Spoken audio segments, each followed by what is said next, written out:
O Jornal da Gazeta recebe o Procurador-Geral de Justiça do Estado de São Paulo para a entrevista do dia com Maria Lídia Flandoli. Entrevisto Jean Paulo Ismânio, que foi eleito pelos integrantes do Ministério Público Paulista e reconduzido ao comando da Procuradoria-Geral de Justiça do Estado de São Paulo para mais um biênio.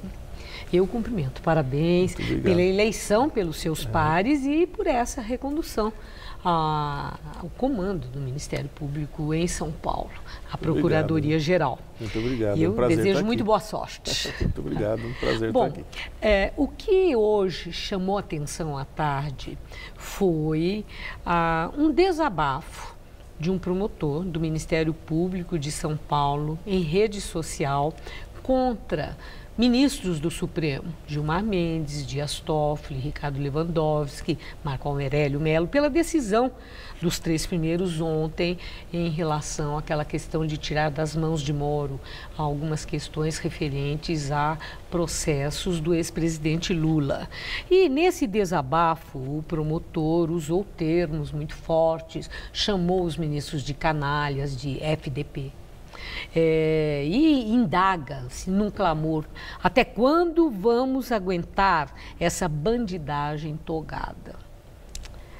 Certamente um desabafo que ele não está sozinho nesse desabafo, né? Porque a decisão é muito polêmica, essa de ontem lá no Supremo. Mas a minha pergunta é a seguinte: o promotor cometeu crime? Ele pode ser processado por um desabafo como esse numa rede social? Olha, a primeira medida que já tomamos, né, o Corregedor-Geral já me informou, é a instauração de um procedimento disciplinar para apurar exatamente em que condições, em que termos, aquilo que foi feito, né? Evidentemente, eu não vou poder dar a minha opinião, porque se houver qualquer questão de crime, a atribuição é do Procurador-Geral. Então, eu vou ter que guardar a minha posição para o momento em que eu tiver que falar num processo específico. Mas o que eu posso assegurar para todos é que os promotores são processados, investigados como qualquer outra pessoa, né? Então, ele vai responder pelos atos dele como qualquer outra pessoa responde, né? E nós sempre indicamos aos promotores que eles devem ter comedimento, que eles devem, né, sim, mas o que eu perguntei tomar cuidado. É isso. Configura crime ou, no caso, uma falta de comedimento, então, ou um excesso descabido para a função? Então, por que não dá para dizer isso agora? Porque a gente vai ter que avaliar dolo, intenção, né, conduta, forma, né, motivação. Então, todas essas coisas vão precisar ser avaliadas dentro de procedimentos. Ele vai ter direito à defesa. Então, depois disso, a gente dá a palavra final. Compreendo. Por enquanto, ele vai ser objeto de investigação já instaurada. Certo. Bom, agora sim, essa questão que está gerando tanto questionamento, a tal decisão pelos ministros Dias Toffoli, Gilmar Mendes e Ricardo Lewandowski, de ter tirado das mãos de Sérgio Moro trechos, né, dos processos que estão sendo passíveis de investigação envolvendo a Odebrecht referente aos casos que envolve sítio de Atibaia, que envolve o Instituto Lula e que envolve a figura do ex-presidente Lula. Pode-se entender que esses ministros ofereceram um novo caminho para a defesa de Lula, que pode levar à anulação da condenação de Lula? Então, isso eu vi, mas acho que não. O que me parece aí é a discussão, nesse caso concreto, é se esses fatos estão ou não relacionados a Petrobras e a Lava Jato, né? E a decisão dos ministros é que esses fatos, esses específicos, não estão. Então, por isso, eles foram remetidos para outra jurisdição que não a do Moro lá em Curitiba. Os outros não. Os outros fatos, a decisão do Supremo já foi de que eram relativos à Lava Jato. Então, já houve essa fixação de competência, de jurisdição, então não me parece que isso vá influir naquilo que já foi decidido. É coisa para esses casos novos. Bom, o senhor está dizendo decisão do Supremo. Eles são a decisão do Supremo. Bom, é verdade, numa turma do Supremo. E cabe recurso contra uma decisão como essa, que é tão polêmica? A própria Procuradoria-Geral da República já teve aí uma manifestação. O Ministério Público lá do Paraná já se manifestou contra também. pode haver um recurso pedindo que esse caso não seja decidido apenas por 3 ministros da segunda turma, mas que seja examinado pelo plenário do Supremo? Cabe esse recurso? Cabe um recurso para o plenário, né? Assim como cabem também recursos dos outros casos. Então, de fato, o que você está dizendo pode acontecer. Se o Supremo mudar o seu entendimento sobre casos que estão em julgamento, pode aí causar uma nulidade. Mas daí o Supremo terá que mudar o seu entendimento já estabelecido, né? E nesse caso tem recurso, sem dúvida. Bom, o senhor é do Ministério Público e aí eu quero saber, o senhor fica preocupado? Pode haver, em função dessa decisão de ontem, dos 3 ministros, aquilo que se chama de efeito dominó, e Brasil afora, pessoas que estão sendo investigadas por corrupção, ou mesmo aqueles que já foram condenados por corrupção, eles podem ter aí as penas suspensas ou a investigação suspensa também? Não, eu não vejo assim. Pelo que eu acompanhei, os ministros julgaram uma específica situação. Eles olharam uma delação, né, alguns trechos de delação, e entenderam que esses trechos não têm relação com os casos anteriores. Quer dizer, no caso, algo referente a Lula. Isso, e caso concreto, ou seja, me parece que é bem uma decisão de caso concreto. Então, não sendo uma decisão de tese jurídica, ela não vai ter reflexo em outras causas. Vai ter reflexo só nesse caso mesmo. E isso de remeter aqui para São Paulo, esse caso Lula, porque, eu assim, passa uma ideia dentro dos muitos questionamentos de que, indo para São Paulo, o Ministério Público dá mais moleza, o Ministério Público paulista, do que o paranaense. A justiça em São Paulo não é tão ágil e tão firme e dura como é Sérgio Moro.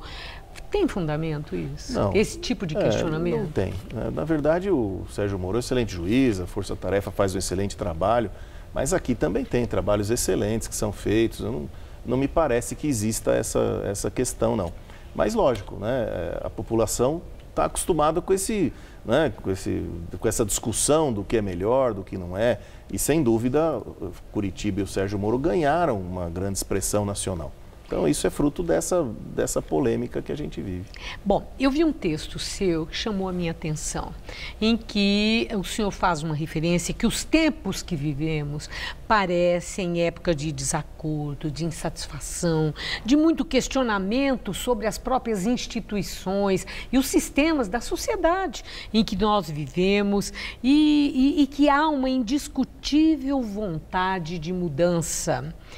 Eu quero saber no que é que o Ministério Público pode contribuir para que esses tempos de crise signifiquem época de avanço. Olha, o Ministério Público tem um grande papel. Primeiro porque a Constituição deu a ele uma função múltipla. O Ministério Público faz combate à criminalidade, faz combate à corrupção, mas ele também defende direitos sociais, ele também defende direitos de cidadania. O Ministério Público está presente em discussão de políticas públicas, de educação, de segurança, de saúde.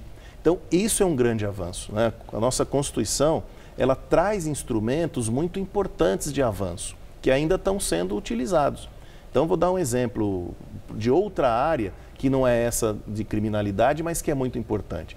Nós construímos aqui, junto com a Secretaria de Saúde, o Judiciário, a Defensoria Pública, o Ministério Público, um programa de acesso, a gente chamou de Acessa SUS, um programa de acesso à saúde pública, que é um programa importante em que todas as instituições envolvidas, inclusive governo federal e municipal, eles atuam em conjunto. Então, essa busca por direitos sociais e busca por eficiência é um caminho que o Ministério Público pode trilhar, vem trilhando para poder responder a essas questões de mudança. Evidente, além de tudo que se vê e que acaba chamando mais atenção, combate à criminalidade, né, o combate à corrupção, a integração. Hoje o que a gente pode oferecer para a sociedade é uma integração entre todos os órgãos que combatem o crime. Né? Essa eu acho que é a principal mudança que precisa ocorrer. Né? Integração entre Ministério Público, Polícia, né, Federal, Estadual, Receita Estadual, Federal. Né, todos os órgãos que têm dados de segurança precisam estar integrados, porque a criminalidade avança muito rápido. Bom, minha última questão.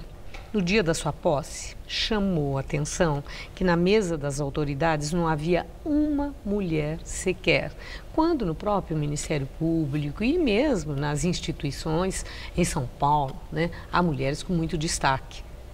O Ministério Público paulista é machista? Não é, não. É que é o protocolo. Isso a gente até já explicou. Mas que protocolo? Quando vem mulher não entra? Não é isso. Quando vem o governador, há um protocolo específico de chamar autoridades para a mesa, né? E aí são aquelas autoridades que precisam ser chamadas e, naquele caso, as autoridades que deviam ser chamadas eram, né, homens, mas o Ministério Público tem hoje uma maioria imensa de mulheres. Na administração tem uma maioria de mulheres nos postos chaves, todas elas ocupam posições importantíssimas, inclusive disputam as eleições. O Ministério Público de São Paulo hoje é uma instituição muito voltada para a mulher. A gente tem até um núcleo da Procuradoria-Geral, que é um núcleo de gênero, que faz proteção, né, à mulher em questão de violência. Okay. Nós somos pioneiros aí nessa área. Ainda bem. Espero que sim, e quem sabe uma revisão nesse protocolo. No protocolo. Ok? Muito obrigada, Imagina. uma boa noite e muito boa sorte. Um grande prazer.